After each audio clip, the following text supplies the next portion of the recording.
Yo, no maniacs. Welcome to the show. This is Nomad Live, all Bears all the time, in conjunction with Sports Zone Chicago and the Superback, Sean Sierra, man. Hey, welcome to the show, everybody, man. I hope everybody had a nice Mother's Day weekend. I know I did, man. Probably had too good of a time, probably a better time than my mother, basically saying that, man. I probably had a little too much Patron, feeling a little foggy today, but I'm doing all right. But I do really hope everybody enjoyed the weekend with their moms if you have them. Just a celebration if she's not here. You know, I hope you guys had a really good time, man, and enjoyed this weekend because I certainly did. But, hey, rookie minicamp is over, and we signed a few players, as you saw on the thumbnail, and some interesting names to talk about, man. We're going to get into all of them here in just a minute. But, yeah, man, hey, Sean, so – let's give some shout outs, man. Let's get this thing going. Let's do it. Sports Zoners and No Maniacs Unite. That's what I'm talking about, baby. Hope you guys had a good Mother's Day weekend. And if you guys know, Hispanics, they also celebrate Mother's Day. Mexicans celebrate Mother's Day on May 10th. So it doesn't matter the day that it falls on. It's always May 10th. So it was Fiesta de Dia de las Madres on Friday. All right. And then so my mom got two celebrations, one Friday and one Monday for American Mother's Day. So had good stuff with moms. Went to dinner, went to brunch on Sunday. Spent family, had a big barbecue yesterday at my aunt's house. Off the chain. Good stuff. So she's happy, which means I'm happy, and I'm ready to talk some Bears. A lot of good stuff this weekend. But one thing I must say, and I'm going to have to say that stop the hyperbole, stop the exaggeration, stop the ball comes out of his hand effortlessly. He's a pro quarterback. Of course it does. Oh, it looked different. It felt different. I'm like, guys, they're in helmets. The extent to which the Caleb cult, embellished, you would have sworn it was the first time they saw fire. It's like, come on, man. Again, I'm not anti-Caleb. Being pro-Justin doesn't mean anti-Caleb. All right? Justin's not here. Let him move on. But stop talking about, oh, my God, this is the best wide receiver quarterback combo I've ever had. Oh, yeah, really? Cutler Marshall didn't really do anything, huh? Eric Kramer, Jeffrey Ingram, not good? No? Okay. Like, stop the nonsense, people. Stop it. All right, just stop the BS. It was just crazy to hear these jamokes acting silly. I want Caleb to be successful. I want our Bears to be successful. But stop acting like it's the first time you saw fire, man. It's amazing how many people. Oh, it just flows. It flies. What was the thing it said? Oh, it explodes out of his hand. How does it explode out of someone's hand? Craziness. If it did, wouldn't it be hard to catch? Unbelievable. So I'm ready to talk Bears. I'm ready to talk sensible football. All right. Stop with the hyperbole, please. Please on top. Thank you. You saw somebody and get a little pee in your Cheerios today, Sean? They did. That was the piss in my Cheerios, the pee in my Cheerios, like all that hyperbole. Oh my God. So for those of you who played football, there's a warm-up line, okay? Well, wide receivers, they jog half, not even three-quarters, like half speed, but between half and three-quarters. And a quarterback just warming up his arm, throws it. And one of the little outlets here that I don't want to say their name because they're like, oh, you're attacking us. They're like, look at the deep ball. Caleb's deep ball is on point. These are warm-ups. Stop. Have you never played football? Have you never? And no one over there has decency to say, guys, this is not him throwing dimes deep. He's warming up. It's like 10 to 20 yards, and he's throwing it over the outside shoulder. Those are just warm-up passes, man. There's nothing to it. But I understand it. That's the thing. It's crazy. So I'm like, dude, relax, people.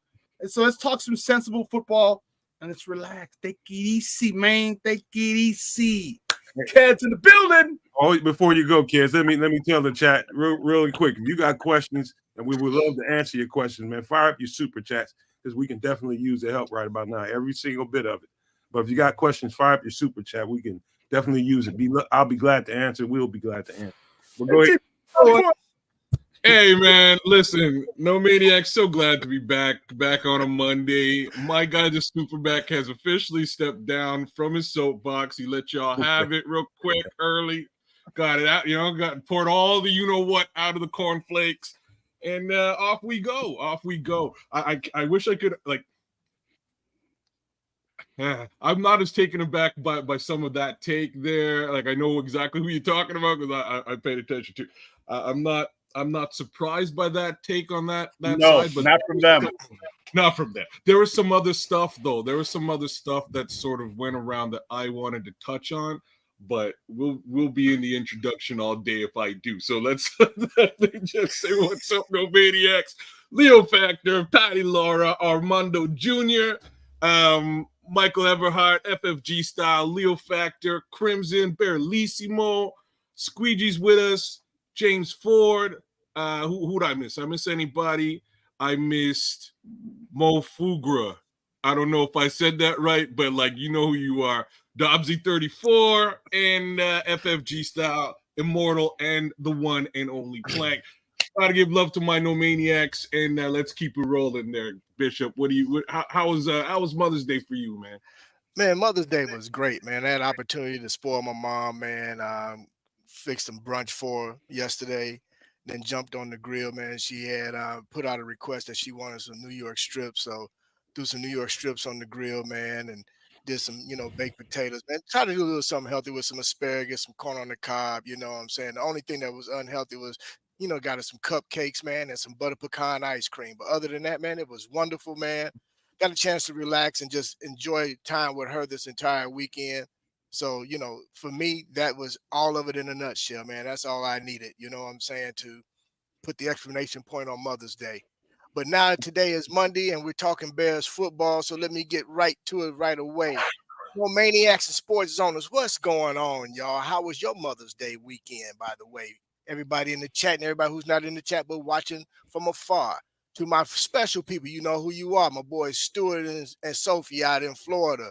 My boy V-Dub out there on that truck in the D. Be safe, my brother.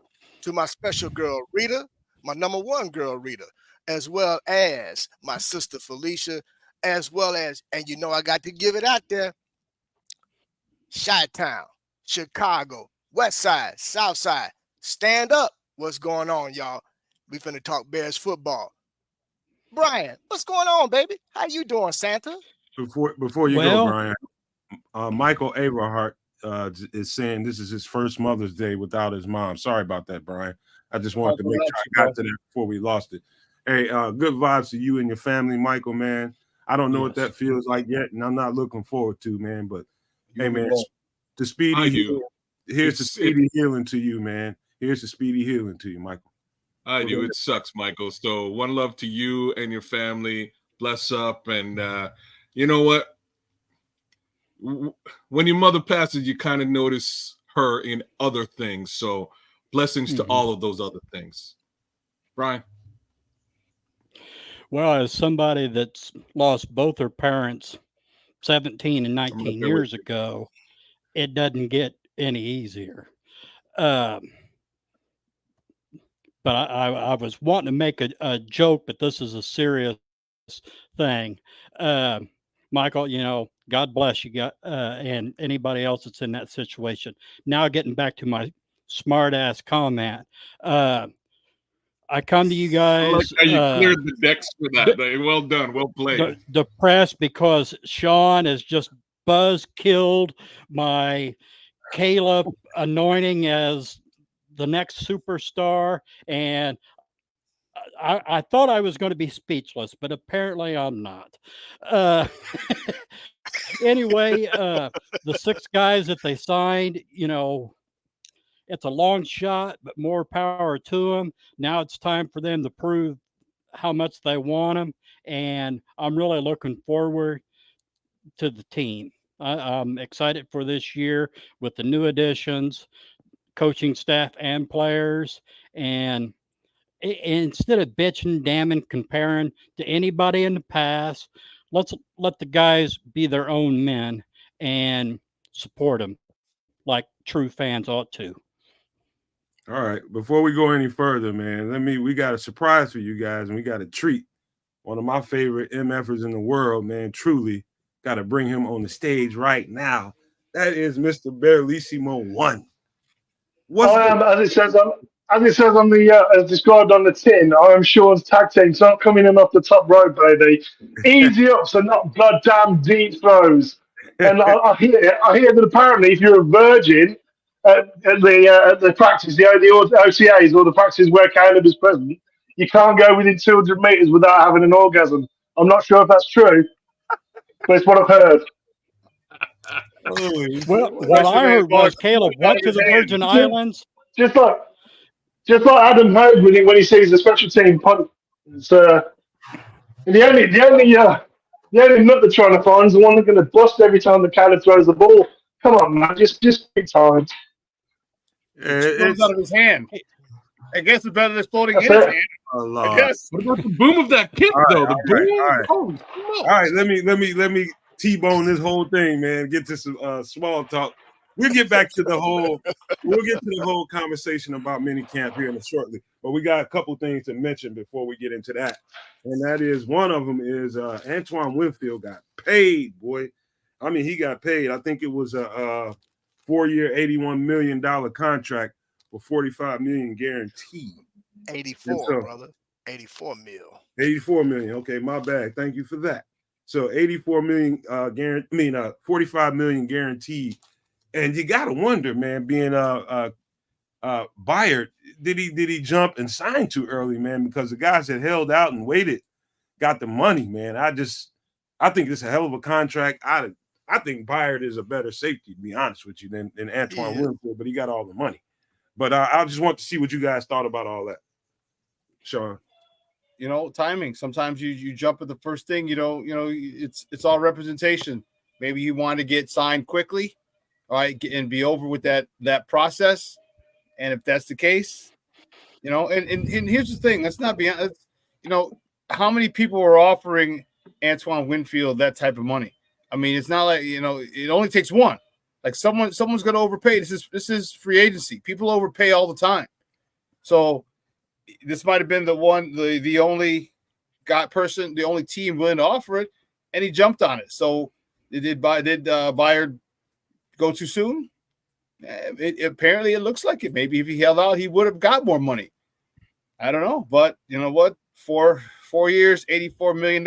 It's a lot of cheddar. All I gotta say is it just makes me much happier with the deal we got. So good on you, Antoine Winfield. Get your bag. I'm happy we were able to offer a very similar talent, a halfback. Age was the difference. I think Byard's going to get 30. Winfield, this is his second contract. I think he's 25. So yeah, I think there's also the Byard's actually had a taste of free agency, hasn't he, in the past? Yeah. So he signed his big deal, whereas Winfield was coming up for free agency, and I think they're thinking, let's play it early, let's spread it out over a few more years, let's get him signed as one team player, keep him in there, all that good. But for me, that's a shit ton of money for what is essentially a cover 2 safety. That is a lot of money. Well, and look at it this way too. It means a comparison. I saw something here a couple of weeks ago, and I've been kind of doing my little research on it. It's like buying a Rolls Royce versus a BMW. They're owned by the same manufacturer, and actually, if you look at the Phantom and the 740 series, it's the same doggone car. But you're gonna go pay, $350,000 for a car, or $100K for a car. Same chassis and the mechanical are the same. There's lots of bits around. Yeah. So I mean, what are we talking about here? So hey, good for Antoine, though, that he got his bag. My man, do your thing, brother. I hope, and I just hope your season equals the bag that you just got. But more importantly, I think we got the better deal, and I'm happy with the deal that we have. And we're gonna see. I'm with you, Barrelissimo. I'm with you, and let's see what comes of it, man. Either way, I'm excited for both players. So hey, do it. Well, I mean, what's the average now? That 22 mil per for a safety? Something like that. 22 mil for a guy that doesn't start the QB. Doesn't really take any TDs back. You got to be a bad. That's a lot of money. That's a lot of money for a safety, man. I'm not worried, but you know they think highly of the cat. Also, Sean and Bellissimo and you guys. Another edge rusher got shaved off the market. That's Bud Dupree. He went to the Chargers for 2 years, $10 million. So we're starting to get a feel for what the free agent edge market, the veteran edge market, might look like for the rest of those guys. So, what do you guys think about that? Bud Dupree's gone. I thought he might have been a decent piece for us here, but I don't think he was the target of our front office. But there he goes, $5 million, 2 years, $10 million, $5 million a year. So, what do you guys think about Bud Dupree being off the market? Bud Dupree's what, 31? Is he 32 now? Something like that. Yeah. I mean, he's a guy who's had injuries of late as well, so I think that's kept his number down. But he's a talented edge rusher, and he sets the edge well. So, I mean, if you don't need him to be your ace, if you need him to be like your change-up, that's fair enough. Yeah. Yeah, I'm not. How about some bloody tea and crumpets? I can make them bloody if you come over. Go ahead, Sean. I'm not worried about. I mean, I honestly think of Bud Dupree. I think of Pernell McPhee right away. I don't know why. I just that length. I'm okay. I'm like, all right. He's gone. All right. I prefer Jermaine Dupree. Jermaine. No, Dupree. you don't. No Diddy.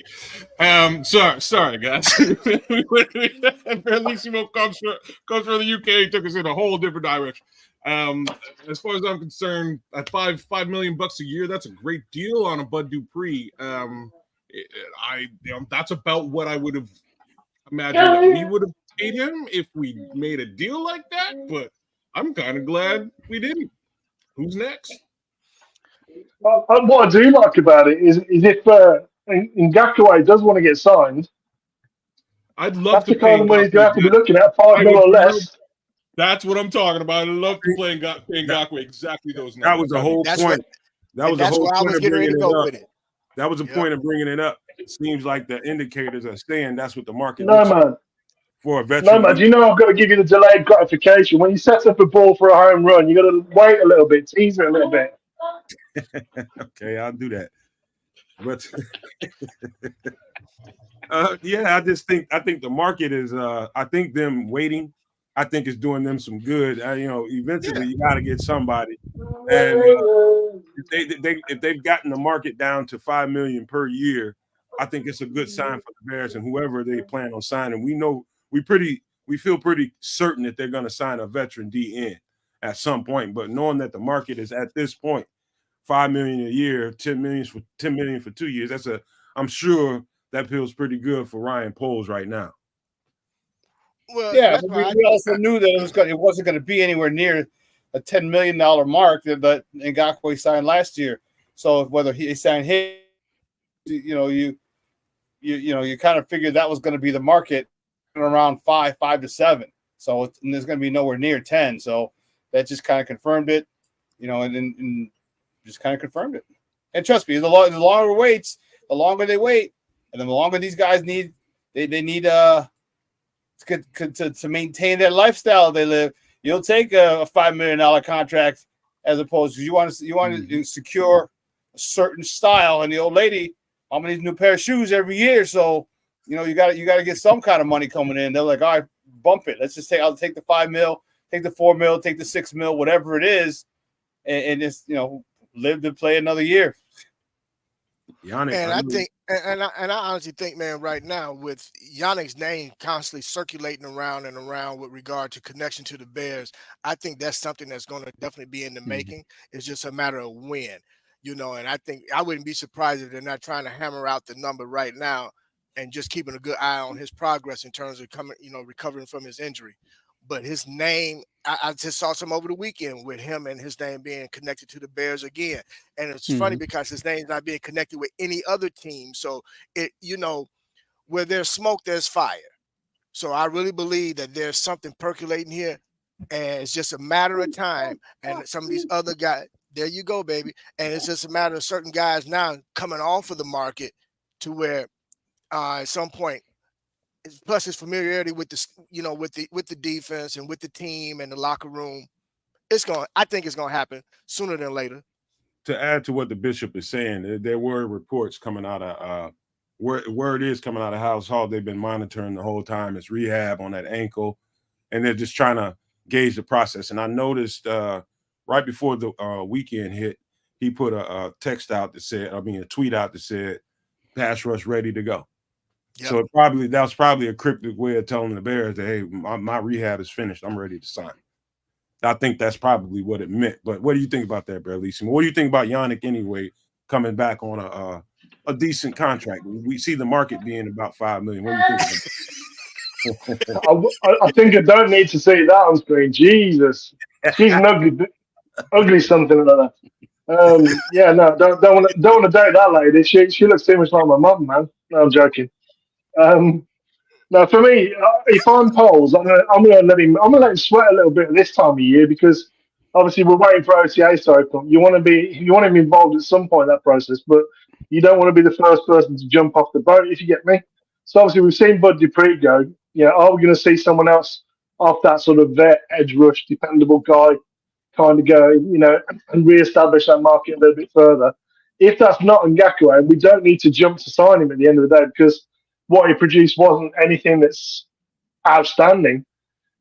For me, I think Poles is also going to be looking at another possible trade with all that capital that we retained. We didn't jump up. We kept the picks we got for next year. And he's got some trade capital because it's becoming more and more obvious that unless you're a team that's got really healthy cap, signing your premier edge rusher or second edge rusher, if you've already signed one of your guys, is going to become more and more difficult to keep them under the cap. So I think you could look at if we start the season, we need a bit of pass rush help. We're doing okay. We've got, say, 2 wins on the board, or we're 2-1 or 3-1. And you could look at that trade market and say, well, okay, we've still got, 15 million on the cap. What can we absorb? Who can we take on? There's going to be a rental potential with, the option to franchise tag. Because at the end of the day, over 2 years, if they're like a 10 million this year and a franchise tag next year, what difference is that to an average pass rusher in terms of a 2-year contract? It's no different. You're paying the same over 2 years as you would be for an average guy for 2 years. So you could take him and still take the franchise tag, or you could, do it that way. So I think that's an option for Paul as well. But I don't think you need to jump at a guy that's towards the end of his career, coming off an injury. That we've seen what he does. He was definitely improving end of the second half last year till he got injured. But then he got injured. Right. I don't. I'm in a. I feel like a catch-22 here because I want to say, get the guy on the contract, get the sign and do it, get it out of the way. But because I'm scared that the market might run a little bit dry is what I'm more worried about than anything, and that we don't get the guy that we're looking for. That's the only thing I'm worried about. But Poles knows what he's doing. I'm nobody's GM. I'm a podcaster. I'm just gonna wait and see what he does. But I get a little nervous this time of year because it's usually a domino effect. Once 1 or 2 goes, next thing you know, that's the market. Next thing you know, people are signing contracts. For me, Ngakoue doesn't move the needle that much for me to panic. I mean, I don't know what everyone else thinks, but for me, I don't see enough upside to say we got to have him now. I mean, if he gets a deal, great. If we've got the option to match it, great. If we don't want it, but I don't think we jump early. That's all I'm saying is, I think Poles have shown he can be patient and play the long game. Hey, just for a guy who's had a subpar year last year after averaging 8, or minimum was 8 sacks throughout his career. Then he has a subpar year last year before he got hurt the last game or two, and now he's rehabbing. So there's no need to go and throw a whole boatload of money at a guy who's coming off rehab. When so again, he's going to be in. That's the guy you want to go get. Okay, you definitely can wait. And we talked about earlier, the longer you wait, the more that price goes down. I don't think he was ever going to get a boatload after the season he just had. But little reference for it. Black Rain 7920 says, can't wait to schedule to schedule. The schedule's coming out Wednesday. I bet we get 6 primetime games, including Houston. Just a little business tip. We will be doing a schedule release party on Wednesday night on Nomad at night. So we'll be doing that. So we'll have a good time up in here. just gonna let you guys know. Go ahead, Barrelissimo. Don't tell anyone, but I know where we're playing in week 6. Yeah, I was wondering about that. Week 6, huh? You sure about that? Yep. Yeah, Sunday, October 13th. Will the Queen be there? Sorry? Will there be any royalty in attendance? No, the Queen's dead. Well, Just check. well, I know she's dead, but that's why I rephrased it the second time around. I had to catch myself on that one. It's in Tottenham, and to my understanding, the boxes are not bulletproof glass, so I think it's possibly dodgy on the Royals' point of view. Let's take a station ID, man. You dudes are nuts today, man. Let's take a quick station ID so we can talk about the best Chicago Bears content anywhere. Catch Nomad live pregame 1 hour prior to kickoff, and Nomad at night postgame, and every Friday evening at 7 p.m. Central on all the most popular streaming platforms, and only on the Nomad Network. That is right, you guys. Get the love up. Bring the love, man. We need some more love, man. I don't know how many likes we have on the show so far, but I know we got 90 plus people in here. So hopefully we can get at least half of that during the show. Every bit of the 90 would be nice. But if you have not, please subscribe to the Nomad Network and Sports Zone Chicago. We can use all of we can get. And so let's talk about this, Sean. You guys, man. So we signed. Here are the guys we signed. We signed 2 veteran pieces, and we signed 4 new UDFAs. So the veteran pieces we signed was Tommy Sweeney, 28-year-old tight end out of well, I ain't gonna say out of nowhere. He's a 28-year-old veteran tight end. Last place he played, I think, was Buffalo. He's 28, 6'5", 255, big tight end. You guys, it seems like they've been looking for a big tight end for pretty much the whole offseason, man. I don't know what that means for Lewis or if he's coming back, but they are in the hunt for another big tight end right now. That's evident in signing this guy right here. Yeah, you've seen what you're expecting is you're expecting a lot of 2 and 3 tight end sets, and you want to bring in as many tight ends as you can. You've already seen Shane Waldron has shown he's run those types of sets, and just bringing him in. I mean, he's not a guarantee to make the team. You got to fight to get a roster spot. So yeah, and if you can get it where this guy, at a decent price, and he fits a couple of different slots, 2 tight end, 3 tight end, special teams, that whole deal. Yeah, bring it in, because I don't feel we're gonna have any more of those cute plays. All right, on third down, I think he wants to set a tone. I think he wants to. You mean screens to the left, to the right, 3rd and 1, 3rd and 2, tush ball, that's dumb stuff. I think he really wants to set the tone. I think it's a little ridiculous what they did last year, but I think that's going to change. I hope it changes, and this is a good indicator of that when you bring in people, you bring in big bodies who can move people. So hopefully that's what he's doing, is setting the tone and letting people know, like, oh, snap. All right, we got some road graders here, and we're no more of that cute stuff. They're coming to punch us and smack us in the mouth. Sure. Go ahead, kid. You think these guys actually stick? Guys like him stick around, or do you think they'll be looking a little bit deeper for cap casualties as we get closer to the season? At least that's my thoughts there as far as tight end is concerned. You're probably close to being accurate on that, I believe. Yeah, I think sign him and bring somebody in later. You sign him now, you test them out, you see how they do. If they're caliber, you keep them. But if somebody, again of note, winds up slipping off of a roster, I have a hard time. After looking at, after taking a look at this tape for him, I was like, yeah, he's a body. We'll see. We'll see. I'm just going to say, on a purely selfish point of view, being in the region that I live in, which is near to Birmingham, it sounds like he could be a peaky blinder.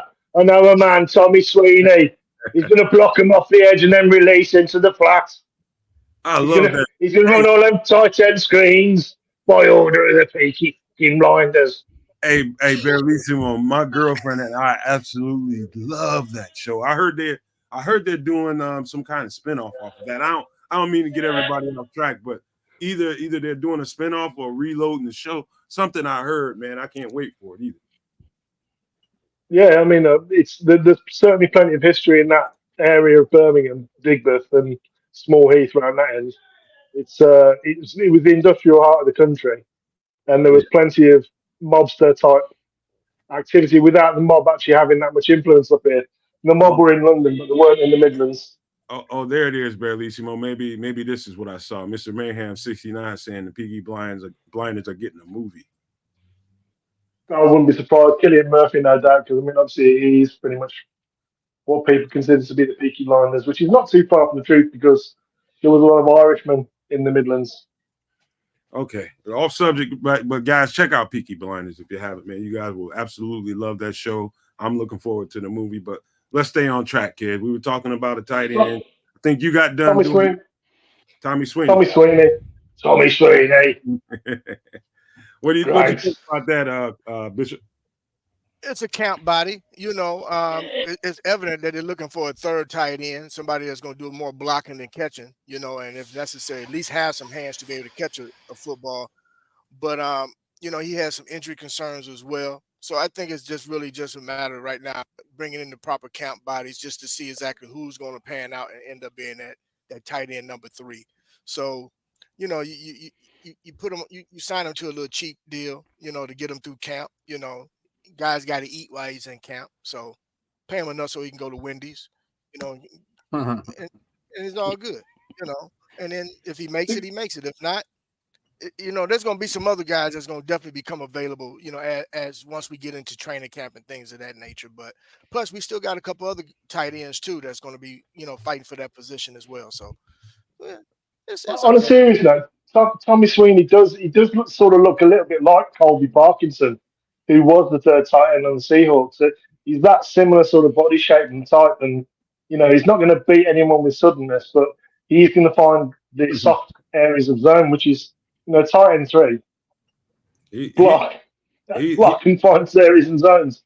If he gets on this team, I got strong indication that he's going to have to make it through special teams.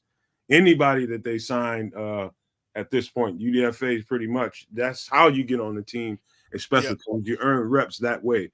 And so the next guy, this is interesting, Sean, because up until today, I think is when they signed him, or yesterday, Freddy Swain, receiver from Seattle. Is that Freddy Swain or Leon Jones? That's Freddy Swain, I think. But Freddy Swain, he's the first piece, you guys, Barrelissimo, kids, Bishop, and Sean, that we had to bring continuity over from the Seattle structure, the offensive structure. So we had when the former regime was here, we had EQ that came over for that. And I've been waiting to see what piece that they would bring on to help get the continuity together, keep the continuity, and install the scheme. And I think Freddy Swain may represent that. What do you guys think? I love Freddy Swain. I loved him when he was at Miami, wasn't he? Yeah, he was at Miami College. Yeah, super smart receiver. You imagine everything you wanted Dante Pettis to be. Yeah, really efficient route runner, dependable hands, really good against zone, knows how to set up his stem. He's never really had the opportunity. He's been stuck on rosters, behind people where they haven't gone down injured. But he's a smart receiver. I like him. I think Freddy Swain actually will show. Put it this way: in training camp, and I think in preseason games, he will show up a lot. Particularly, your third quarter, your fourth quarter, he's going to get a lot of receptions because he's going to get open a lot. Hey, Barrelissimo, speaking of what he can bring to the team, he also brings, and this is to FFG Styles' statement here. He said, "Hey, Nomad, we got a punter, but we don't. But who's the punt returner?" Freddy Swain can bring a little bit of that as well on special teams. So I think there are multiple guys we got on the team right now that can actually bring that to the table. Wheeler. Bayless has got our first look, hasn't he?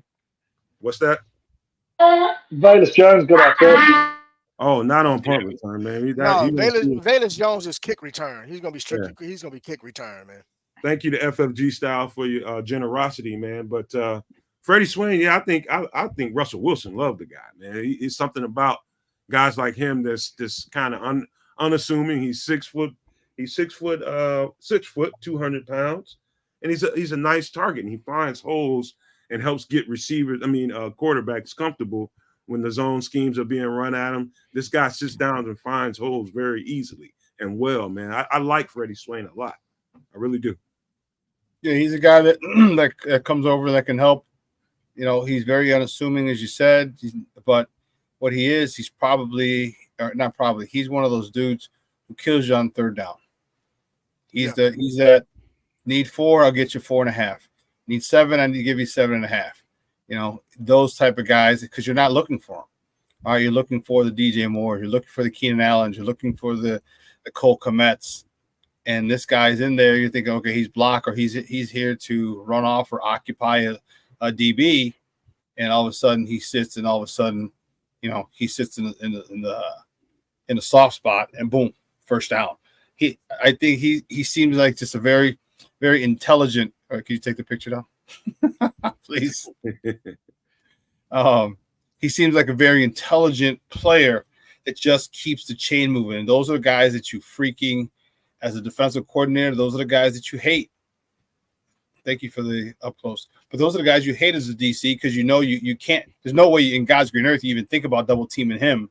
Okay, when you got other people, but he's the type of guy who just, you know, cue up LL.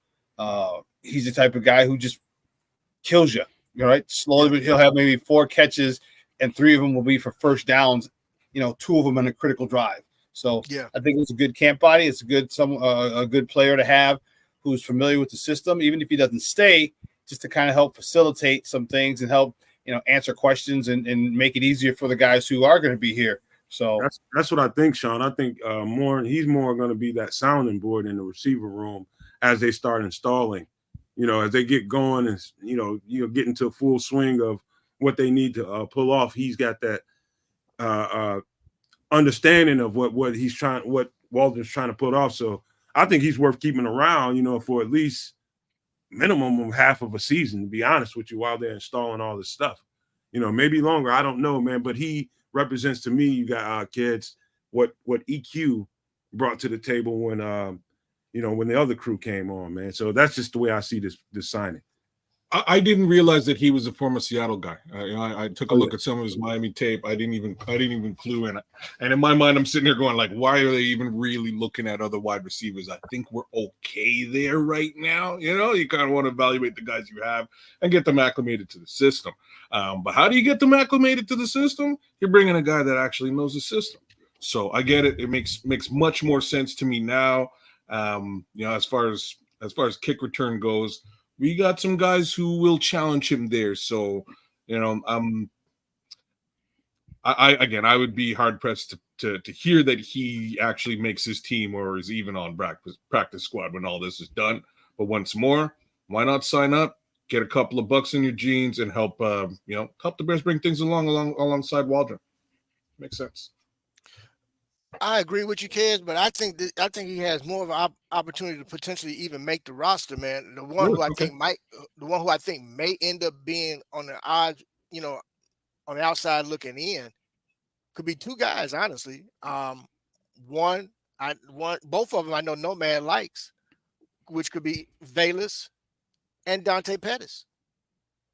You know, Dante being more of a more seasoned vet. But this young man, knowing the scheme and knowing exactly what's needed and the intangible that he brings to the table, as Sean pointed out, being that guy in critical downs can get you that extra yard or half a yard to make that first down in critical moments. That where I think and youth as well being on his side, I think may bode well for him, if nothing before a season, you know. On the punt, because he is a punt returner, he doesn't threaten Velus with regard to that. But there's going to be competition in this wide receiver room, man. I don't think there's 3 or 4 jobs that are guaranteed, and everybody else, you're gonna have to put up or shut up, man. Either produce or you will not be on this roster. It's just that simple. What say you, Brian? Well, being an old guy that hadn't played and just sitting in my recliner, something that's kind of struck me is you pretty much know who the starters are in each position, and you got a good idea on your backups. Sometimes what looks good on paper don't always work. So I look at this guy, this Sweeney or whatever, as two-pronged. One, he knows Waldron's system, which would be a big help because everybody on the offense is learning. And two, who's to say him and Caleb don't click? I mean, you may have, say, Bayless or Scott that may be younger or more talented, but this guy is able to click with Caleb. And when you need, a first down late in the game, you're giving your starter a rest, you want Caleb comfortable. So, hey, more power to him. And, in a nutshell, it's competition. That's what we want. So Caleb, Nomad. So breaking news, dog. News is breaking all over the place. First off, we've got Brad Holmes in the chat. Brad Holmes, you're working double time in the chat and in the head office over in Detroit because another done deal. Lions are signing quarterback Jared Goff to a 4-year, $212 million contract extension. That includes $170 million guaranteed. Damn. You know what? Goff goes from the former number 1 pick to the highest paid Detroit Lion in franchise history. It's crazy. I tell you what, I've got some stuff to say about that, but we're gonna save that to the very end. We're gonna run through. Don't let me forget, kids, because we'll bring that back up. But let's keep running through these UDFAs real quick because John Jackson, receiver out of USC, reportedly Caleb's best friend in college. I'm gonna be honest with you, and I don't like poo-pooing guys, and I'm not gonna do that to him. I do not. And what I saw on film was a very average college player. A very average college player, and I'm being generous there. I think he's just, what they say in the world of business, man. It's who you know, right? We'll get you a job. You know what I mean? So that's what I think's going on here. He was signed after a rookie mini camp. I'm not going to say he's a horrible receiver. I'm never going to say that about a guy, but I just didn't see what value he brought. In his. I'm laughing over here, dog. That was great. I like the way you spun that. That was great. I mean, it's just it's at the poo-poo him, you could just say he's not a very talented receiver, and it doesn't. You're not saying he's a piece of crap. You're not saying he's a murderer. He's just not a very good receiver. He's average at best. Why they brought him on here? He's Jack Haley. I said that last time. He's going to be Caleb's friend. You want to go? We don't need to. Let's go do that. You want to go get something to eat? Let's go. I'll drive you to Taco Bell. You want to go to Target? I'll drive you to Target. You need me to push the cart so people don't make fun of you the way you walk? I'll push your cart. He's Jack Haley. Okay. Go ahead, Kaz. Hey, it's like Brothers the movie for me. I'm not sure which brother Caleb is. I'll say Caleb is Step Brothers. That's what I'm talking about. Step Brothers. It's Caleb, Will Ferrell, or anyways. I don't know who's who. They brought his homie over. He's hanging out. He gets to run and catch a little bit. Keep his friend company. But I'll be interested to see Superback, like specifically for you. I'll be interested to see how they continue this after the season starts, because there's no way he's making this team. He's just not. I'm sorry. I'm sure you're an awesome guy, and I know Caleb loves you. It's cool, but we'll see how they do it. Will Caleb's team hire him on so we can do stuff in that regard, push that cart, get those groceries? I don't know. Whatever it is, I expect to see more of him in Chicago, but not necessarily as a Chicago Bear. Let's be real. Yeah, probably see him at the barbershop, at a couple parties, I mean, what are you trying to say? Trying to say Caleb needs somebody for a midnight milk run or something? I don't know. What are you trying to say? Yeah. You're paying for something. Yeah. Hey. Even the Pharaoh needed slaves, bro. Everybody. but at the same time, you know what? But let's look at it this way, man. I mean, Ryan Poles at one point he played for the Bears. He at least came on. Tried out for him. Didn't work out. Tried out, didn't work out. This young man could end up a scout. We don't know what role he may end up. He could end up on a scout team. We don't know. He might end up a scout or somewhere in the front office. We have no idea. We don't know what deals are made these days. Black Rain says Caleb. He said he's Caleb's Rich Paul. Could be. And hey, and guess what? Or the homie with the umbrella. No, you ain't finna. Look, at the end of the day, do that. Mr. Bentley with the umbrella. Where are you, man? Look, at the end of the day, we're cracking jokes about it, but it worked out for LeBron and his crew. It could work out the same this way too, man. It'd be the first in football like it was in basketball. So, hey, what say you, Brian? Get your money, dog. Well, good for Caleb. He's got a buddy that they can discover Chicago. The only thing I'm going to say, if they keep this guy just because he is Caleb's friend, that's major bullshit. But, good luck, have fun, and that's about all I got to say. You better behind the scenes, buddy. God, you didn't say any words, bro. Yeah, leave, man. How you really feel, bro. All right, man. Tell us how you really feel. We monetize, guys. We're monetized. You can't say it's No Maniacs Monday. Save that for Nomad at night, man. But excuse me, BS. Thank you, man. Jesus Christ. Where's that old man standing on that building, man? We need that drop or something, man. What does that do? But hey, listen. I got people on my yard. Oh Lord. Hey, the sheriff is a Nick.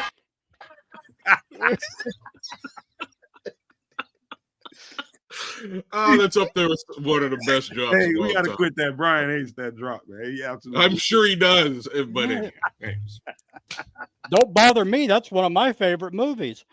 All right, it stays. We keep it. All right. Let's get back on track, man. That was pretty. I love that drop. But okay, linebacker Paul Moala out of Georgia Tech. This guy's interesting. Paul Moala, linebacker out of Georgia Tech. He's 6'1". Let me see. Yeah, 6 foot, about 230. This guy, I think he stands a strong chance of getting somebody special teams job, because that's what I was time after time. I kept seeing highlights of him on special teams, and man, he's a problem on special teams. I'm not saying that he couldn't in a spell, spell somebody for a linebacker spot if we got injury problems like that, but this guy right here can bring some serious value to special teams. He is a monster on special teams. I'm just going to say that. He is. Pass that to you guys. I hope he is, because his tie placement on this picture is horrible, bro. Yeah, hey man, you would not want to even see my college first photo. That's probably his freshman photo, man. Everybody's wearing the same damn jacket, same damn tie. Photo, man. Jesus. With all that facial hair, who else? The freshman come in with all that stuff on. Hey, man, bro, you're looking in the mirror, man. You know that your tie. You got. Come on, man. There's no mirrors in there, man. That's just a photographer behind a green screen. But get it right, bro. Get it right. Man. Okay, so I wear my tie. I see him. He's got a, and maybe he makes. I mean, maybe he's 50, 51, 52, 53, somewhere on the roster. That's about it. He's not going to get any real playing time. I think that, obviously Jack Sanborn is a backup linebacker. Sewell's another backup linebacker who also I think can be a real big contributor on defense and certain special packages. Pause. So I just think that he's, good special teams guy. Pretty much. I don't think there's a whole lot to say about this guy. Oh, man. Honestly, No Maniacs. This is an awesome episode. We're just joking all the way through. This is fun times. Bellissimo, what's up, man? I know you have to go deal with the family. Blessings to you, bro. I'm literally crying, laughing behind the scenes. Bellissimo says, sorry, I'll throw it right back at you, but Bellissimo says he's got to sort out that double Windsor. I don't even know what the hell that is. A double Windsor is a call it. Yeah, it's a double Windsor, single Windsor. Yeah, single Windsor and double Windsor. Get it right, dog. Get it right. Now here's where it gets interesting, Sean. This is where these are the two guys out of this whole group that's on this thumbnail that intrigue me, and I'm gonna give you reasons why. And I told you guys on the last show, if you guys remember, we was going through that list of names that we signed, the UDFAs that we signed, and we will be looking at, during this mini camp. And I told you guys, if you guys remember, circle that name, Leon Jones, long corner, 6'1", 6'2", about 195 pounds. He's exactly the Flus body type that he's looking for, and he's extremely athletic, man. Extremely athletic, and he's long as hell. Does he have a chance? I think people want to know. Does he have a chance to make the roster? Here's what I think is going on here. I think, and I'll let the coaching staff prove me wrong about this, but I suspect that one of our young corners is going to get some, and I've been saying this for weeks and months too, is going to get some look at safety for depth. And I think they're looking for a guy as the replacement to it. Is it going to be Leon Jones? I have no idea. But what I can tell you about the guy is extremely long, extremely athletic, and fits the traits. Yep. Oh, God, Sean, don't even do it. I know you. Oh, go ahead, Sean. Go, man. Go for it, man. You know what? I just think it's going to be tough to break into that DB room. Yes, I think it's going to be very difficult, and special teams is going to have to be his calling card, and it's going to have to be a good one because most people realize, and when Ryan Pohl says it's going to be difficult to make this roster, he wasn't bull jiving. He was not bull jiving. And the only way you're going to make this roster is probably special teams.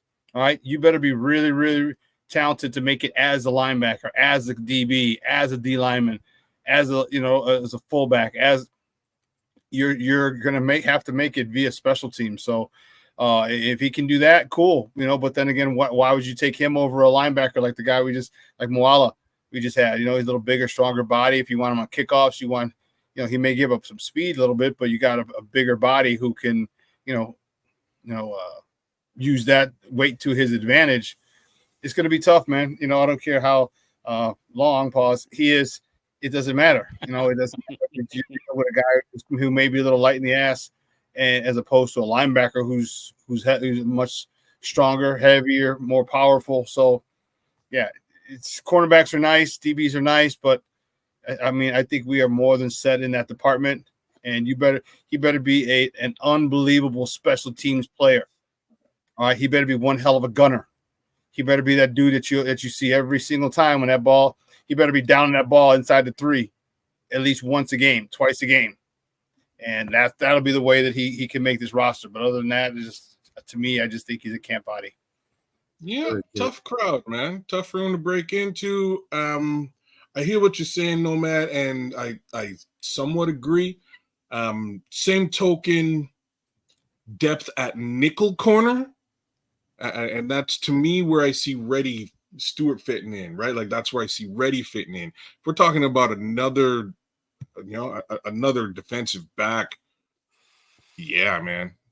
If it's Crowdy just thinking about having a backup to the nickel, hopefully Terrell Smith is moved over to safety if that's really what you're alluding to. If he is, then perhaps. But man, tough crowd, tough room. Kids, I mostly would love to give a shout out to the Bears scouting department, man, because for finding a guy like him, man, you don't think of Arkansas State as a place to go and recruit guys, but this goes to show you, man, there's great talent all over the country. It's just about getting out there and going out and finding. I'm telling you, man, this cat's talented. I don't know what's going to happen to him, but he's extremely talented, man. Go ahead. Well, you'd have to blow everybody away, Yeah. Go ahead. So, kids, you brought up a name, and there's 3 names that I'm going to bring up to pay a close attention to in regards to with the competition and maybe the insertion of some fresh blood. You brought up Smith. Let's look at Jones and look at Hicks as far as safety. Those 3 names, if there's going to be any competition that this kid can potentially compete against to try to get one of those 3 spots, because again, like we said, a crowded room when it comes to the DB room. But those are the 3 names to take a look at. Because I think Reedy, I think he's going to definitely make it in as that other slot corner. But those are the 3 names to pay attention to when it comes to the competition and whether or not Jones has an opportunity even to crack to get on the 53-man roster. Worst case, end up on the practice squad. What say you, Brian? Anything? Well, I believe Jalen Jones, I think he's a free agent at the end of this coming year. Yeah. Okay. So there's that to think. There's that to think about. Two, we've seen with the 4th pick this year of how important special teams is to Poles and Flus. I mean, they drafted a punter. That's a phase that, sometimes gets taken for granted, and they're not leaving any rocks unturned. Also, is it bad to have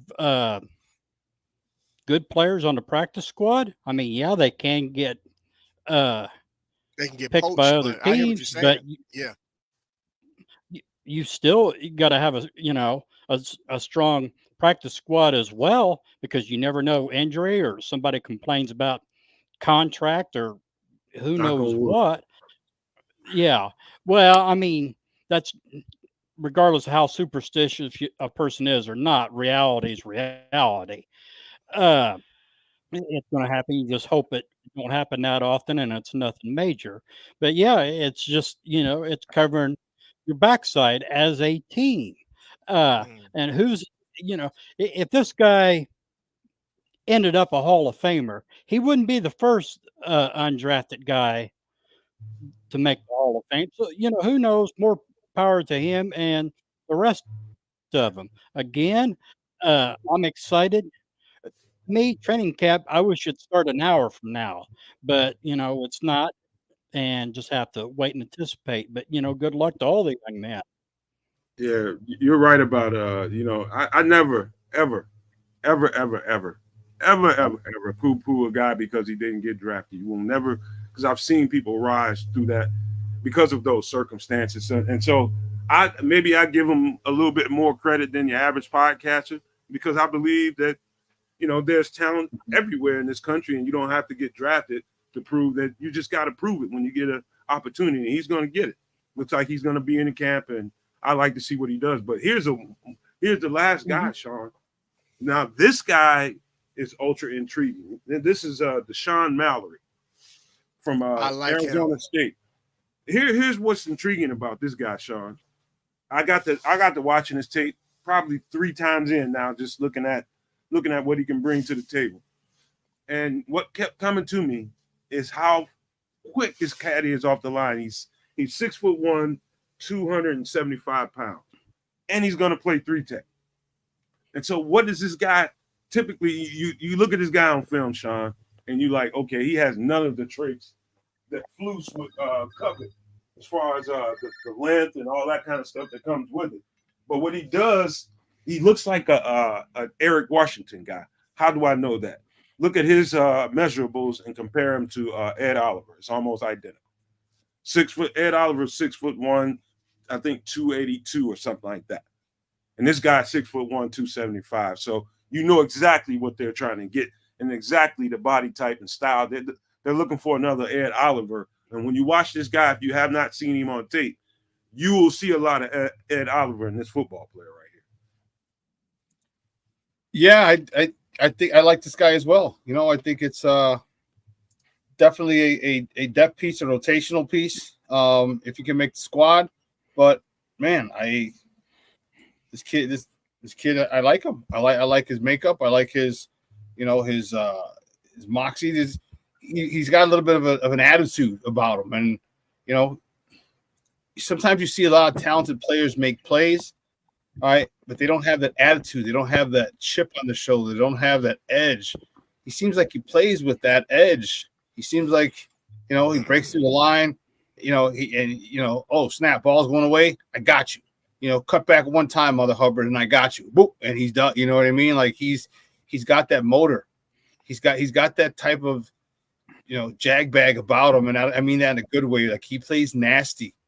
I like his the physique. I'm not worried about. He's only 6'1".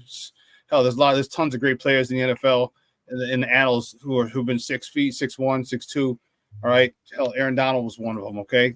I'm not Bingo. worried about that. I'm worried about his explosion. I'm worried about his drive. I'm worried about his motor. And when I say that, I'm not worried about his motor because I've seen it. I've watched it. I'm like, okay, this dude is coming. Like I said, you cut back once, you slow down one time and wait for a block. You don't realize I'm coming from behind. And you swallow, Avalanche. Man, you know what? That's probably the best way to put it. And I played against guys like that. You're running, you're running the counter, you're going outside. All of a sudden, you turn around, boom, you get ear hole. Like, what the hell was that? Did you find out he's from Bolingbrook too, Sean? Yeah. No, I didn't know he's from the Brook. Yeah, he's from the Brook. Yep, he's from Bolingbrook. I love the kid's story, man. The kid has an amazing story, bro. I mean, everything started out at Michigan State, man. He got introduced. He wanted to play for Michigan State. His dad left one of the games playing on TV one day, and when he was a young kid, when he was a youth, and from that point forward, man, all he wanted to do was play defensive tackle and be able to sack and get to the quarterback. And the kid, and I love his drive. I love his energy, but more important, I love his mental fortitude and attitude because the kid at one point he played at 345 and he lost 100 pounds, dropped all the way down to 245. Yeah. He played at 345 at one point when he played at Michigan State.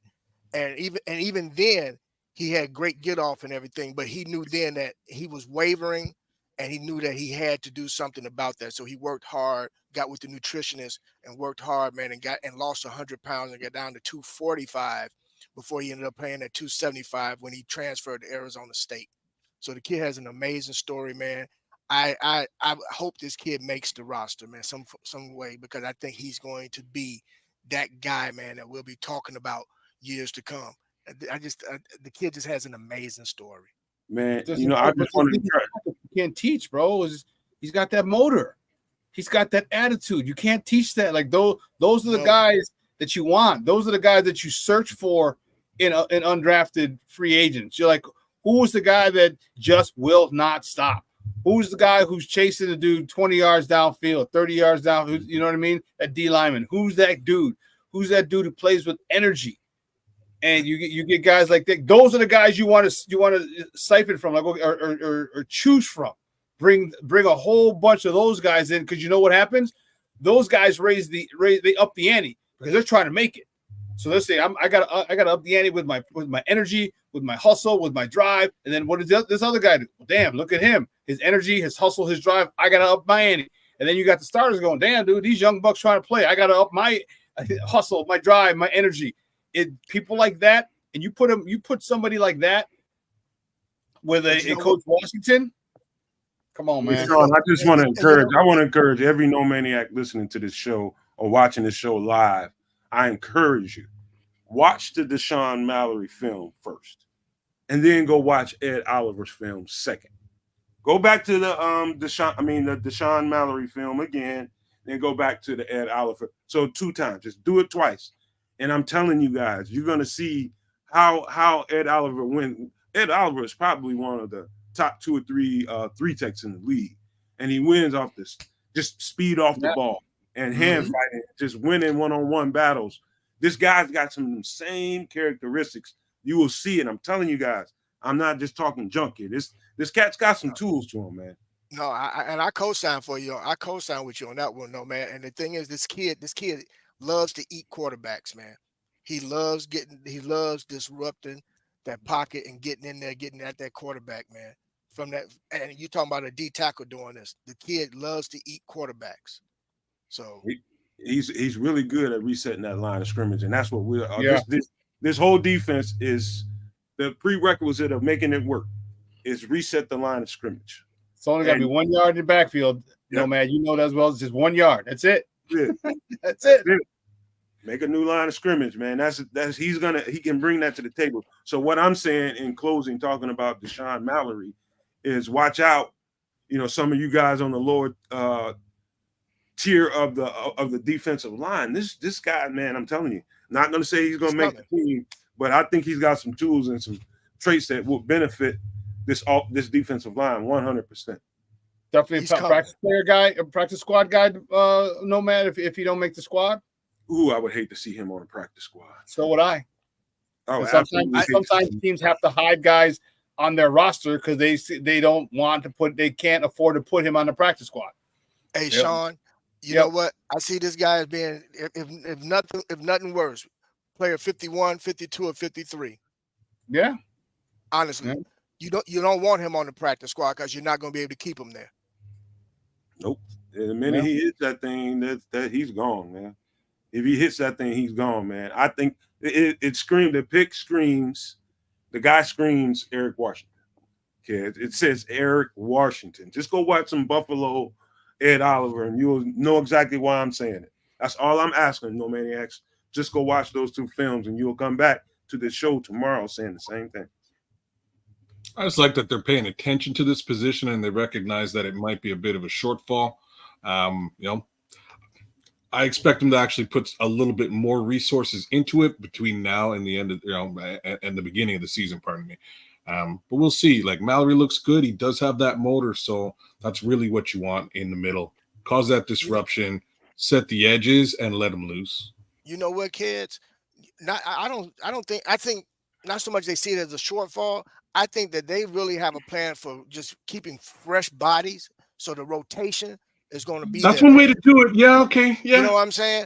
I don't think it's so much they see it as a shortfall as much as they see it as, hey, we want to keep fresh legs, keep attacking, and like you said, keep resetting the line of scrimmage. And if we get disruption in the center of that doggone line, then our edges can take care of their jobs.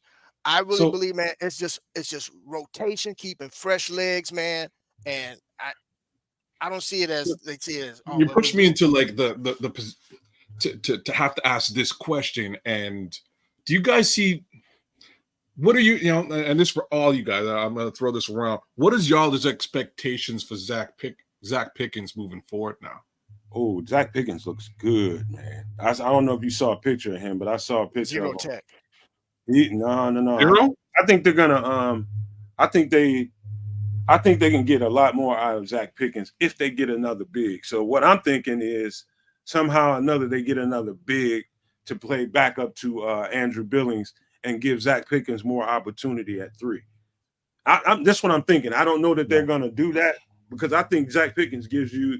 He can give you probably twice as much as he gave in his rookie campaign if you play him more at 3 tech. 1 tech is a little bit, in my opinion, he's a little bit out of position, but he can win one-on-ones depending on the center. But 1 tech, I don't think you get the best out of Zach Pickens. I'd like to see them get another big in free agency, and I'll say that about that situation. You know what, Nomad? You might have touched on something, brother. What about moving Mallerie to the 1? He's only 267, man. I mean 275. Yeah, but but again, it's you talk about different schemes, different packages. Pause. Right. You throw a NASCAR package in there. You're like, hold on, player. Hold on, player. Okay. We talking about Eric Washington now again with his hybrid sets, man. I'm telling you, you can move these guys around, man. And you got a certain type of you got length. You got in certain cases you got explosiveness. You got a lot going on there, man. And if you think about it, let's go back to the old defensive lineman when we had Tommy Harris, Tank Johnson, and those guys, man. All them guys play between 295 and 275, bro. They weren't no real big cats, man. But brother, they was disruptive as hell. Well, I can see a lot on stunts, a lot of stunts and twists. I can see that a lot with his speed, with his explosion. Get up and he makes contact or just one step and whoop, come around. You know what I mean? Right. And again, in NASCAR or even a regular package, just put them on stunts or slants. Your angle right, angle left, or slants, or just like I said, stunts, TE, ET stunts, whatever, man. It is a package thing, I think, on how you apply any and all those guys. And I think pigeonholing one guy to a 1 tech, and like Zach Pickens, I think, again, I'm going to say this one more time. I think he could have brought twice as much as he brought to the table, playing more 3 tech than he did 1. He struggled at 1 for the most part. I just think, in my opinion, you get another big and give this kid more opportunities to back up Javon Dexter and have that rotation. And 3s are going to be coming at you. You get that guy playing more 3, man. You got you got a problem there. If he's playing more 3 than 1, Zach Pickens, if we got the depth behind Andrew Billings, I'm telling you, man, we got a serious problem going on that defensive front. I think it's going to be good anyway, with the fact the addition of Eric Washington has me absolutely excited about this pass rush, man. And he gets it done in so many ways. It's not like, you'll see less four guys with hands in the dirt. You'll see sometimes 2 guys with hands in the dirt, 2 guys up. And that looks like when you sitting there looking like a double A gap blitz. You're sitting there looking at a double A gap blitz. You don't know which one of those guys are coming. So they might end up only rushing 4, but it's going to look like 6. You know what I mean? Just the different variations of it. I'm telling you, man, he's going to set that front 7 up to eat. I'm telling you guys, get excited about this defense. We got a rookie quarterback. That's going to go through some things early on. Hopefully he'll get all that stuff straightened out early. And the defense is going to give him opportunities to really shine, because they're going to give him that ball back multiple times. I'm telling you guys, there is reason to get excited about this defense, and this defense being able to tug this whole team along while this young rookie and the rookie receiver, they're getting acclimated to what they're doing. This defense is going to keep us where we need to be. I'm telling you. Don't forget the punter to pin those suckers deep, man. And all of a sudden 3 and out. You pin them inside the 10, inside the 5, and you 3 and out. All of a sudden, you're starting at the 50 or the plus 45, plus 49, and you ask a joker. I said on my show earlier, I'm like, I can see Caleb having a lot of touchdown passes, because man, once you're in the red zone, you got 6'5" Keenan Allen, you got 6'5", Cole Kmet, you got DJ Moore, the Yak guy. All right, you got some weapons now. You got some weapons, and all you gotta do is throw it up. It's not like Roma Dunze can't do that. I mean, geez, half of his highlight was just give me the ball, jump up and go get it. You know what I mean? So he got a lot of weapons, and it's going to be real interesting to see, that field position game. And that's where they might let him go. They may not let him throw the ball, 20 to 20, like, as much. Okay, we're going to run the balls, establish the line of scrimmage. Man, you get in that red zone, especially if you run that ball, and all of a sudden now you got DJ Moore, Keenan Allen, Roma Dunze, and Cole Kmet. Man, and then they're only in there because they downed them and turned them in 3 and out. Man, there's a lot of good stuff that Ryan Poles has done this year, and I'm really excited for it to man, I can't wait until preseason. The hell with camp, preseason. Right. Hey, I can't, before we get to kids, it's breaking news that we had to put on pause for a second. I just wanted to say this. And I know everybody's excited about Caleb Williams, Roma Dunze, and the offense. I understand that. I am too. Very excited about it. But in the realistic terms in which I view the game, I know that this defense is going to need to perform on a certain level to give us a chance to get the wins and get a playoff run like you guys think we should have. And if we were to get to that point and get to a playoff run, I'm telling you guys right now, it's going to be the defense. Going to be the defense keeping us in situations where we can win games. Telling you, there's every reason to be excited about this defense, man. I'm telling you, Eric Washington is going to have this team humming. Telling you now. So I just wanted to say that one more time before let's cut back to kids with that breaking news. Now, what happened there with the Lions and Jared Goff? Oh, they just gave him all kinds of money, and he's super paid. He's paid like Kirk Cousins. He's paid like, I think he's just a little bit lower than Joe Burrow right now. So he's getting paid. Brad Holmes clearly likes him. And as far as I'm concerned, that's awesome. I'm glad they threw all kinds of money at him and Amon-Ra St. Brown. That means it's going to be harder for them to make maneuvers and do other things with other players. Even more importantly, bingo. That basically sets them in a position where he's that quarterback for the next 3 years plus, maybe. I'm cool with that. I don't know about the rest of you guys. I'm not trying to say that Jared Goff is a bad quarterback. I'm not, just like you were saying, you weren't trying to poo-poo on John Johnson. Here I go, right? Parse my words.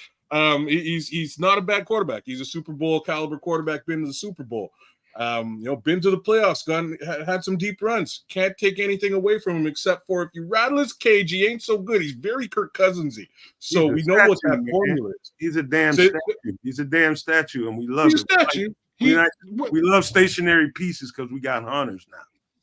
Well, that's it. Now we need more hunters. We need to stick the dogs on them. We need more predators. We definitely need some predators. We need to stick the dogs on them. Stick them dogs on them. Park them out of town, and we see what happens. I'm happy. That's great news to me. I don't know about the rest of you guys. How do you feel about that? I'd pay money to watch Jared Goff run the 40. I'd pay good money. Okay. I spend good money to watch him run the 40. Man, that dude, he probably looked like RoboCop trying to run, man. Look, I'm gonna back you up on this one because there is a game. I'm serious though. There's one game. It's a game that I'm trying to remember if we won against the Rams or lost. I think we lost. It's when Khalil was here, and all they did was run Goff. Kept him mobile. And they ran him. So it's the last game with Khalil on the team where we faced the Rams. And he was super mobile during that game. So even me knowing how he's not very mobile under normal pretenses, he can be if the need be. But not if you hit him. That's the key, right? You rattle his cage. Oh, yeah. Rattle his cage. Shake him up a little bit. He's not going to be trying to run. He'll be running for his life. I think we have their number. We have their number. We know how to stop the Detroit Lions. The Detroit Lions, he's a perfect system quarterback for the system that they run. And I'm thinking about the Lions. They're not too busy trying to fool a defense. What they do and do well is execute the damn block as an offense. And you know exactly what's coming at you. Can you beat it? Is the question. And so I absolutely love what they do. But when they drop back to throw the ball and you can play a tight cloud coverage and not give Jared Goff throwing lanes to throw the ball in, which is what we did to him, he's an easily beatable quarterback. He doesn't look like $200-something million worth of quarterback. And so I'm looking forward to seeing his ass, to be honest with you. I'm looking my chops for that game. So this one's for you, Nomad. Goff runs like Forrest with the braces on. I know we do. You were talking. I caught that one. I started laughing. I had to throw it up there. Big ups to you, Squeegee. That was pretty hilarious. That's pretty good. I'm actually excited, man. I'm so glad that they decided to go ahead and pay Goff, man. So now we know who we're gonna be facing for the next 3 years minimum. But more importantly, man, what that really speaks to is what they think of Hendon Hooker. Oh yeah, that is what it speaks to. And you know what's funny about that? I think Hendon Hooker was really good, and I was really worried that they got him. Like, I'll be completely frank about that. Same here, I was a little worried that Goff was going to eventually get to this point, and they were going to be like, we see the other guy in the background. He's real good. So you and I've had conversations off script with this, man, and we talked about this before. So now that they've made this signing, I'm like, oh, okay. So either they don't really believe in Hendon Hooker, or they okay with, hey, he's going to be our primary backup, and we're gonna. They still feel that they can make a run, and they want to make this run with Goff, which is fine, which is fine, and I'm all for it. Have at it. So I know Don Burr is somewhere doing the dance right now. I think the timeline lines up, though. Just to put it out there, I think the timeline is 3 to 4 years with this deal, which would be just in and around where they're going to consider his 5th year for Hendon Hooker. So it does line up. Maybe he just needs development. Upside is the Lions didn't find a diamond in the rough QB sitting on a bench, right? Like it's not him. Maybe in a couple of years he's a diamond in the rough. He ain't ready. That's fine by me. I'm happy dealing with Jared Goff in the next couple of years. Thank you, Don Burr. And thank you, Brad Holmes. Real quick, guys. We're going to get ready to wrap this thing up. But I'm thinking, because we're going to end up giving you guys 2 shows on Wednesday. And so I'm thinking, I don't think it's going to be a big news day tomorrow. If there's breaking news and we feel a need to do a Nomad Live, I think we probably would if it's some big breaking news. But we're going to end up having to do 2 shows on Wednesday. We're going to do the regular Nomad Live, and then we're going to do the Nomad at night. It's going to be a celebration. It's going to be a party. Nomad at Night's going to be a party, the scheduled release party. We're going to have a good ass damn time.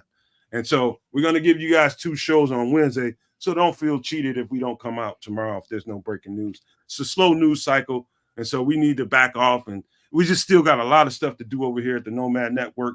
And we just need to take care. We need to check some boxes over here and get some stuff done. But yeah, we're thinking about going Monday, Wednesday, and Friday. It's probably the best way to look at that. What do you think about that, Sean? That's cool. Okay. All right, let's get some final thoughts, man, before we get out of here. Sports owners and No Maniacs Unite.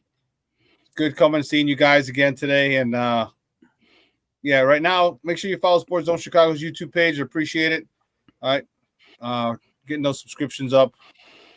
And yeah, not a lot to move the needle today. As far as I'm looking, just a lot of camp bodies, but there's some potential for some people. So just be on the lookout and see how it plays out. All right. It's getting exciting. It's getting more. It's getting. You can feel it. You know. I'm not gonna go there. But you can feel the excitement that's coming with the there's football. You know what I mean? And I'm excited. So, guys have a phenomenal day, and kids in the building. In the building, along with the rest of you. You know what, you guys? Awesome show. I laughed the entire way through. Good times. The chat, honestly, No Maniacs, you guys were super hilarious too today. So I got to throw it right back at you. Thanks for at least, give me the teary eyes there for the better part of today. I'm gonna go back a little bit and just sort of touch on some of the angst Sean shared with us to begin the show. My angst isn't with the Caleb Williams stuff. I'm actually super stoked by anything and everything the kid does. I don't care. I don't have any other quarterback to like, so he's my quarterback. I'm fine with those guys just anointing him as such. Unfortunately, if things go sideways, we're all going to be very disappointed. But hey, here's where we are, right? So what more can I do?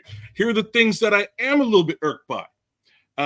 There were some interesting articles about Justin Fields, Nick Foles, Matt Nagy, and staff. A whole damn thing, kids, and we got to wrap the show up. I'm keeping it short and sweet, and we'll end the show. And all I'm really saying here is that feel free to take a look at all those articles. I'm over all of that, and I hope all of you guys are too. Let's look forward. Bear down. Claws out. FFG, before you go, FFG says no more Nomad at Night on Sunday. FFG, are you kidding me? You think we can get rid of that show? You nut, man. They'll get rid of us. We'll be irrelevant faster than the damn iPhone 9. You know what I mean? We in trouble. We stopped doing Nomad at Night. Hell no, we ain't gonna stop doing that. But we just need to take some time off. And it was Mother's Day, and that's why you didn't see a Nomad at Night. But I was like, damn, I'm still my iPhone 9's still rocking and rolling. Like, just my iPhone 9. Go ahead, Bishop. Hannah gave it to me himself. Bishop. Look at here, y'all. It's been great today. Thank you so much for hanging in there with us once again. A little past an hour, as always. You guys hanging in there with us, and we definitely appreciate it. Everybody in the chat, everybody that didn't participate in the chat but was watching from afar. Kids, I'm with you, man. The young man is gone. He's in Pittsburgh. Let that young man get his career going there. I wish him nothing but the absolute best. I cared about him and liked him here. And I want to see him do well there. But we have our quarterback here, so let's focus on the quarterback that we have here. Indeed. But that just also lets you know, man, that it was more about the person than it was about his play. But anyway, I digress. Pause. So check this out, y'all. Imagine this. Chicago Bears come into the month of January and they're in the playoffs. January football, what's that? Well, I'm getting ready to affirm this. This is Affirmation Monday. Chicago Bears versus the Detroit Lions. And the Bears do you know what? And they don't poo-poo. With that being said, everybody have a great rest of your Monday evening.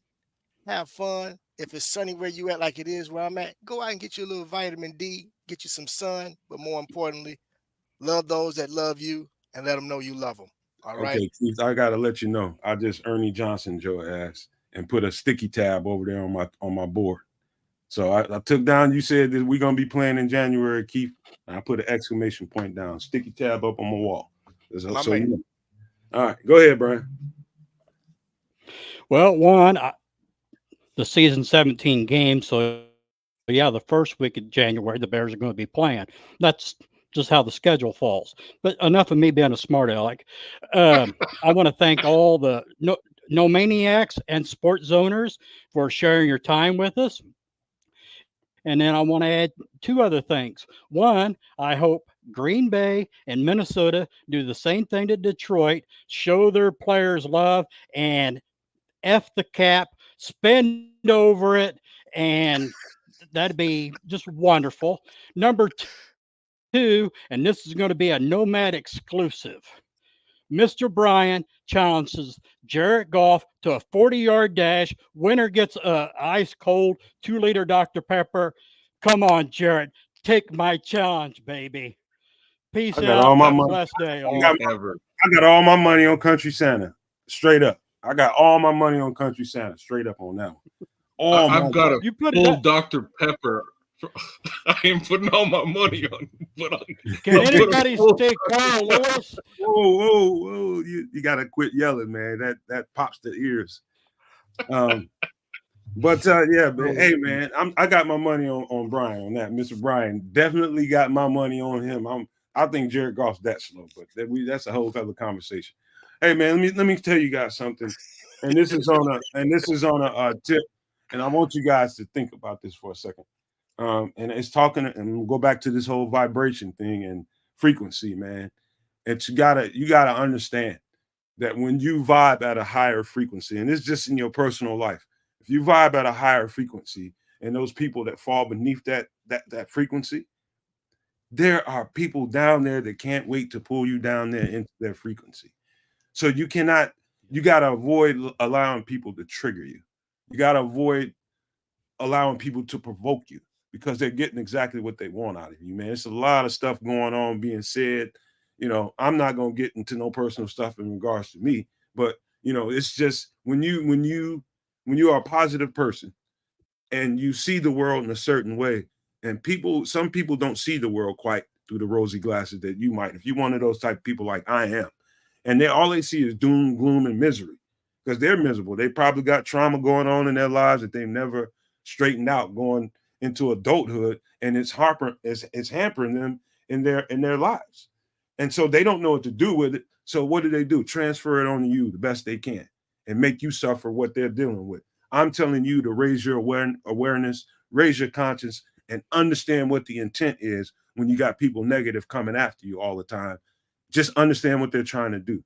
Just understand where that person is at, and it will help keep you from being provoked at every chance a person like that gets.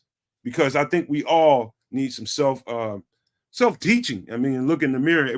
Even me, I can say to myself, and I've been working on myself for a long time, I can avoid allowing people to provoke me. I'm going to do a better job about that.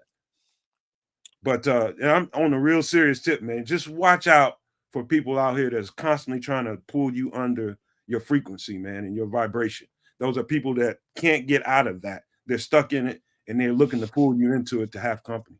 So just know that ahead of time, man. I love you guys for being here on the show, man, and appreciate the energy in the chat, man. It was great. Absolutely had a good time. And again, we'll probably be back tomorrow, not tomorrow, but Wednesday with 2 shows, Nomad Live and Nomad at Night for the scheduled release party. We're going to put that together for you guys, and we're going to have a good time with it. But before we get out of here, I got to leave you guys with these famous words: love, peace, and hair grease, y'all. Shot City. Peace, y'all. Stand up. Bear down. Yay, yay.